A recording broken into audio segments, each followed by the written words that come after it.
আল্লাহ পাক কালামে পাকের মধ্যে কি ফরমান, কুনতুম খায়রা উম্মাতিন উখরিজাত লিন-নাসি তা'মুরুনা বিল মা'রুফি ওয়া তানহাউনা আনিল মুনকার।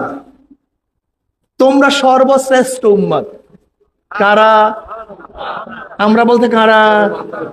নবী মুহাম্মদ সাল্লাল্লাহু আলাইহি ওয়াসাল্লাম উম্মত সর্বশ্রেষ্ঠ উম্মত। কেন? কারণটা কি? শ্রেষ্ঠ হওয়ার কারণটা কি? দুইটা গুণের সমন্বয় হওয়ার কারণে, দুইটা গুণ তাদের মধ্যে থাকার কারণে তারা সর্বশ্রেষ্ঠ। কয়টা গুণ? আমরু বিল মারুফ ও নাহি আনিল। এটা কাজটা কি? সৎ কাজ আদেশ করা, অসৎ কাজ থেকে মানুষকে নিষেধ করা, বাধা প্রদান করা। অতুমিনুনা বিল্লাহ। এরপর আল্লাহ কি বলেন? আল্লাহর উপরে কি করো? খুব ভালো মতো বুঝবেন, ঈমান তো মুকদ্দম হয় সমস্ত আমলের। ঈমান আছে তো আমল কাজে লাগবে, ঈমান নাই কোন আমলই কাজে লাগবে না। এখানে তো আমলের কথা আগে আনছেন, ঈমানের কথা পরে আনছেন। কুনতুম খায়রা উম্মাতিন উখরিজাত লিন-নাস তা'মুরুনা বিল মা'রুফি ওয়া তানহাউনা আনিল মুনকার ওয়া তু'মিনুনা বিল্লাহ।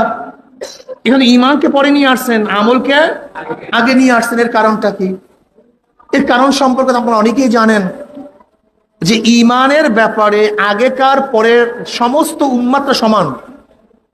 ঈমানের ব্যাপারে কারোর মধ্যে কোনো পার্থক্য নবী আদম থেকে শুরু করে আমাদের নবী পর্যন্ত, নবী আদমের উম্মাত থেকে শুরু করে আমাদের উম্মাতের, আমার নবীর উম্মাতের শেষ ব্যক্তি পর্যন্ত সবাই ঈমান এক না ভিন্ন? ঈমানের মধ্যে কখনো কোনো সময় কোনো পার্থক্য ছিল না। মনে রাখবেন, নবী আদম আল্লাহকে কয়জন মানছেন? আমার নবী। তখন তিনি ফেরেশতা মানছেন কি মানেন নাই? আমরাও। কিয়ামত মানছেন কি মানেন নাই? আমরাও। মিজান, পুলসিরাত, জান্নাত, জাহান্নাম আদমও মানছেন, আমরাও। ঈমানের ব্যাপারে কার কোনো পার্থক্য নেই, সবাই ঈমান সমান। কিন্তু শরীয়ত এক না, আমল এক না। সমস্ত নবীদের আমল এক না, শরীয়ত এক না। যেমন নবী আদম আলাইহিস সালাতু ওয়াস সালামের শরীয়তের মধ্যে ভাই বোনে বিবাহ হইতো। এখন কি আপনি পারবেন ভাই বোনে বিবাহ করতে? নবী ঈসা আলাইহিস সালাম শরীয়তের মধ্যে শুয়ার খাওয়া হালাল ছিল, আপনি কি পারবেন এখন শুয়ার খাইতে? তখন তো মদ খাওয়া হালাল ছিল, আপনি কি পারবেন এখন মদ পান করতে? তার মানে ঈমান এক, শরীয়ত, আমল। যেহেতু ঈমান এক, এখানে আল্লাহ পাকের মূল উদ্দেশ্য আমল বয়ান করা, এর জন্য আমলকে প্রথমে নিয়ে আসছেন। আর ঈমানের ব্যাপারে সবাই সমান, এই জন্য ঈমানকে পরে নিয়ে আসছেন। এখন উত্তম উম্মত হওয়ার জন্য কয়টা জিনিসের প্রয়োজন ভাই? হ্যাঁ, কয়টা জানি বললাম, ভুলিয়ে গেছি আমি। আপনারা ভুলিয়ে গেছেন সবাই। কি কি জানি বলেন তো? সৎ কাজের আদেশ, সৎ কাজের আদেশ, অসৎ কাজের নিষেধের কারণেই আমরা উত্তম। নয়তো আমরু বিল মারুফ, সৎ কাজের আদেশ তো আগেকার উম্মতের মধ্যে ছিল, আমাদের মধ্যে ওয়া নাহি আনিল মুনকারের গুণ থাকার কারণে আমরা সর্বশ্রেষ্ঠ। এখন আমি প্রশ্ন করতে চাই, যেই কারণে আমরা সর্বশ্রেষ্ঠ, সেই গুণটা যদি আমার মধ্যে না থাকে, কোন মুহাদ্দিসের মধ্যে না থাকে, কোন মুফতির মধ্যে না থাকে, আমরা তাকে সর্বশ্রেষ্ঠ বলতে পারি? কোরআন তাকে সর্বশ্রেষ্ঠ বলে না। আপনি বলতে পারেন, সেটা ভিন্ন কথা, কিন্তু কোরআন বলে না। এখন আপনি কিভাবে নাহি আনিল মুনকার করবেন? নবী আলাইহিস সালাতু ওয়াস সালাম তো কিয়ামতের আগ পর্যন্ত নবী। আমার নবী তো তার জামানার নবী না, এই জামানার নবী না। কোন পর্যন্ত নবী? কিয়ামতের আগ পর্যন্ত নবী আমার নবী আলাইহিস সালাতু ওয়াস সালাম। কাজী কিয়ামতের আগ পর্যন্ত যত সমস্যা আসবে, সমস্ত সমস্যার সমাধান আমার নবী দিয়া গেছেন। দেন নাই তা নয়। ওয়ান আবি সাঈদ খুদরী রাদিয়াল্লাহু তাআলা قال সামি'তু রাসূলুল্লাহি সাল্লাল্লাহু আলাইহি ওয়াসাল্লাম ইয়াকুল মান রাআ মিনকুম মুনকারান ফালিয়ুগাইয়ির বিয়াদিহি ফাইন লাম ইয়াস্তাতি বিলিসানিহি ফাইন লাম ইয়াস্তাতি বিকলবি ওয়া যালিকা আযহাফুল ঈমান। রাহু মুসলিম।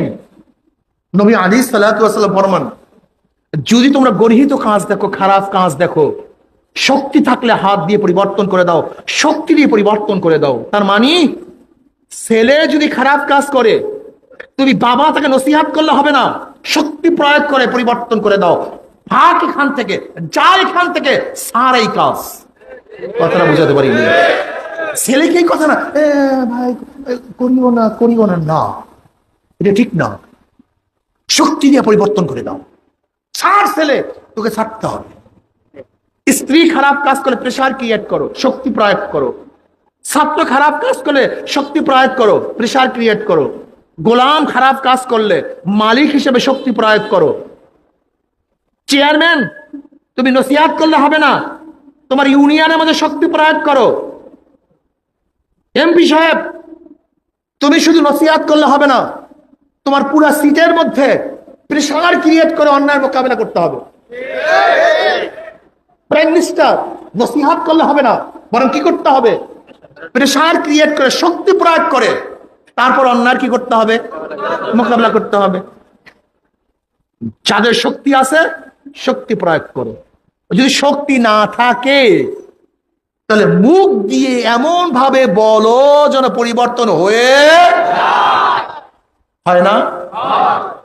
ফতুয়া বিরোধী আন্দোলনে আমরা মুখ খুলেছিলাম, সমস্ত ওলামায়ে কেরাম বাতিল করতে বাধ্য হয়েছি কি হয় নাই? হাইকোর্টের সামনে থেনিস মূর্তি প্রতিষ্ঠিত করার যে ষড়যন্ত্র করছিল, যখন জবান খুলছিলাম করতে পারছে? অবৈধ মহিলা নারী নীতি বাস্তবায়নের জন্য যে চেষ্টা চলছিল, ওলামায়ে কেরাম মুখ খুলছিল, পারছে? ডারউইনের থিওরি বাস্তবায়নের জন্য শিক্ষা ডিপার্টমেন্টের মধ্যে যে চেষ্টা চলছিল, মুখ খোলার পরে পারছে? পারে। তার মানে কি বুঝলেন? জবান খুললে কোনো ফায়দা নেই, কোনো লাভ নেই। একবার মনে আসিল যে সব কিছুকে বাংলা করবে, বিসমিল্লাহ কলেমা সব বাংলা করবে, কোনো কিছু আবিদে থাক, মনে আছে আপনাদের? আব্বাজান কি বলছিলেন? শেখ হাসিনা, তুমি যে সব বাংলা করতেই চাও তাহলে তোমার নামের বাংলা আগে করো। শেখ হাসিনা, শেখ মানে বুড়ি, হাসিনা মানে সুন্দরী, তাই বুড়ি সুন্দরী। তোমার নামের বাংলা আগে করো, তারপরে সবকিছু বাংলা করো। বাস জবান খুলছে। কথা বলেন না কেন? আমি আল্লাহর কসম করে বলতে পারি, আমি হানেস হব না। কসম করলে আমি হানেস হব না। যারা আল্লাহকে সেজদা করে না সব বাদ, যারা আল্লাহকে সেজদা করে না তারা সব। যারা শুধু আল্লাহকে সেজদা করে, যারা আল্লাহকে সেজদা করে, যারা আল্লাহকে মানে, আল্লাহকে সেজদা করে, এই কজন মানুষ যদি জবান খুলতো অন্যায়ের মোকাবেলায়, বাংলাদেশে একটা অন্যায় থাকতে পারতো না, একটা অন্যায় থাকতে পারতো না। জবান খুলেন না কেন? কিসের কারণে খুলেন না? কারণটা কি আমাকে বলেন, আমাকে বলুন। আপনার এলাকার মধ্যে জবান খুলুন, আপনারা সবাই গাঁজার বিরুদ্ধে।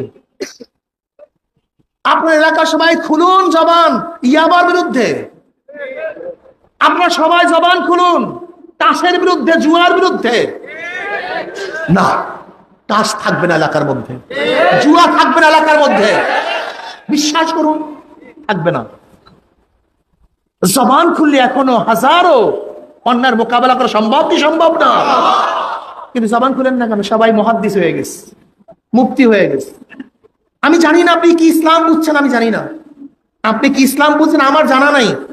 আপনি বহুত বড় মুহাদ্দিস, আমাকে 1 কোটি বার পড়াতে পারেন, সেটা ভিন্ন কথা। আপনার ইলম অনেক বড় থাকতে পারে, কিন্তু কোরআনের ভাষায় উত্তম উম্মত হওয়ার জন্য আল্লাহ পাক যে সিফাত বয়ান করছেন, যে গুণ বয়ান করছেন, সেই গুণ আপনার মধ্যে নাই, সেই গুণ আপনার মধ্যে নেই। আপনি জিহাদের শুধু তর্জমা করছেন কেতাল, কেতালের বাহিরে কোনো জিহাদ নেই। বেশ ভালো কথা, আপনি আপনার উপরে কঠোরতা নিয়ে আসছেন, কোনো সন্দেহ নাই। যদি আপনি জিহাদকে শুধু কেতালই মনে করেন, সমস্যা কি? নেমে যান। এই কথা বলেন না কেন? নেমে পড়ুন, করুন তো একটা কাজ, শুরু করেন। আপনি চরমনাইয়ের উপরে স্কাল তুলেন কেন? চরমনাইকে আপনি ঘৃণা করতেছেন কেন? আপনার ব্যাখ্যা অনুযায়ী তারা যদি গোমরাহ হয়ে থাকে, বেঈমান হয়ে থাকে, মুশরিক হয়ে থাকে, তাহলে তারা তো মুশরিক। মুশরিকদের উপরে তো জিহাদ এমনি ফরজ না। আপনার ফতোয়া অনুযায়ী তারা যদি কাফের হয়ে থাকে, কাফের উপরে জিহাদ এমনি ফরজ না। তা আপনার ফতোয়া অনুযায়ী তার মানে জিহাদই ফরজ না মিয়া। জিহাদের জন্য তো ইমাম আছেন, আপনি তো এক মুশরিক বানায় দিচ্ছেন, তারপর জিহাদ এমনি ফরজ না। যেহেতু আপনি মুমিনে কামেল, জিহাদ আপনারও ফরজ, কেতাল আপনারও ফরজ। আপনি ঘরে বসে বসে কি করতেছেন? ফরজ তরফ করতেছেন। বেয়াকুব, তুমি তো ঘরে বসে বসে ফরজ তরফ করতেছ। তোমার ইশকাল ওই সময় আসতো যদি তোমার কাজের উপর আমরা বাধা দিতাম, তখন তুমি প্রশ্ন তুলতে পারতাম আমি এটা ফরজ কাজ করতে যাই, অথচ এই চরমনাইওয়ালারা বাধা দেয়, তখন প্রশ্ন তুলতে পারতাম। কিন্তু তুমি কাকে ফতোয়া দাও? তুমি নিজে নামো না কেন? কত ছেলেদেরকে গুমরাহ করতেছ, কত ছেলেদের মাথাকে খারাপ করতে। এই বোকাগুলি একদিনও প্রশ্ন করেন হযরত আপনি আমার শায়েখ, আপনি আমার কেতালের মুরব্বী, কেতালের উপরে জিহাদ বয়াত গ্রহণ করছি, আপনি এখনো বসে আছেন কেন? আমাদের নামান না কেন? আমরা নামি না কেন? আমরা অমুকের বিরুদ্ধে ফতোয়া দিয়ে লাভটা কেন? তো গুমরাহ, এর মুর্শিদ। তুমি এক মুর্শিদ নিয়ে বারবার মাথা খাটাইতেছো, কিন্তু নিজে মুমিন সেটা প্রমাণ করার জন্য মোটেও চেষ্টা করো না। আজীব ব্যাপার। নেমে যাও, সমস্যা নেই, কোনো বাধা নাই, তুমি নেমে যাও। যদি মুখ দিয়ে বলার মতো শক্তি না থাকে তাহলে মনে মনে কি করো? ঘৃণা করো, পরিকল্পনা করো। ঘৃণা এবং পরিকল্পনা মানে পার্থক্য থাকে। এই যে গেট, এই গেটের সামনে ময়লা, একটা ইঁদুর মরা, পচা, যত মানুষ এখান থেকে যায়, এই পচা ইঁদুর মরাকে ঘৃণা করবে না মহব্বত করবে? ইসরে গন্ধ, একটা নাকের মধ্যে রুমাল চাপা দেবে, গন্ধ, সবাই ঘৃণা করছে। 1 কোটি মানুষ এখান থেকে গেছে, সবাই ইঁদুরকে না মহব্বত করছে। কিন্তু মুদ্রার জায়গা মতো আরো পচে, আরো গন্ধ বাড়ে, হাজারো ঘৃণায় মুদ্রা সেখান থেকে যায় নাই, কমে নাই। কিন্তু একজন ইমাম সাহেব এখানে মসজিদের, উনি চিন্তা করতেছে ঘটনা কি, এখানে ইঁদুর মরা, বালতির প্রয়োজন, পানির প্রয়োজন, ঝাঁটার প্রয়োজন। উনি পরিকল্পনা করছে, চিন্তা করছে। উনি পরিকল্পনা করিয়া বালতি দিয়া পানি মাইরা ঝাঁটা দিয়া ঝাড়ু দিছে, ময়লা কয়জনের পরিকল্পনায়? 1 কোটি মানুষের ঘৃণায়, একজনের পরিকল্পনায়। তুমি ঘৃণা এবং পরিকল্পনার মধ্যে পার্থক্য বুঝো? বুঝো তোমার সমস্যা কোথায়? আল্লাহ আফালা তাতাফাক্কারুন, আফালা তাকিলুন, আফালা তুবসিরুন, ইয়া উলিল আলবাব, ইয়া উলিল আবসার। আল্লাহ বলেন আফালা তাতাফাক্কারুন, তোমরা চিন্তা করছ না? তোমার মাথার মধ্যে চিন্তা নাই, কেন ঘৃণা আসছে? শুধু ঘৃণা করে বসে আস বাস। আমি আমার দায়িত্ব পালন করছি না, পালন করো নাই। তুমি তোমার দায়িত্ব পালন করো নাই। আমি চ্যালেঞ্জ দিয়া বলতে পারি, আজকে বাংলাদেশের মুসলমানগুলি যদি গর্হিত কাজকে পরিবর্তন করার জন্য পরিকল্পনা করত, চিন্তা করত, ভাবত, তাহলে বাংলাদেশে গর্হিত কাজ থাকতে পারতো না। কিন্তু তার কোনো চিন্তা নাই, কোনো টেনশন নাই, কোনো টেনশন নাই। সবাই দরবেশ হয়ে বসে আছি, প্রত্যেকে মুহাদ্দিস, বহুত জানি, বাস সবাই শ্রদ্ধার পাত্র, পূজনীয়। অথচ নবী আলাইহিস সালাতু ওয়াস সালাম এই দাওয়াত দিতে গিয়ে হাজার রক্ত ঝরাইছেন, তার খবর নেই। দান শহীদ করছেন, খবর নেই। হিজরাত করতে বাধ্য হয়েছেন, কোনো খবর নেই।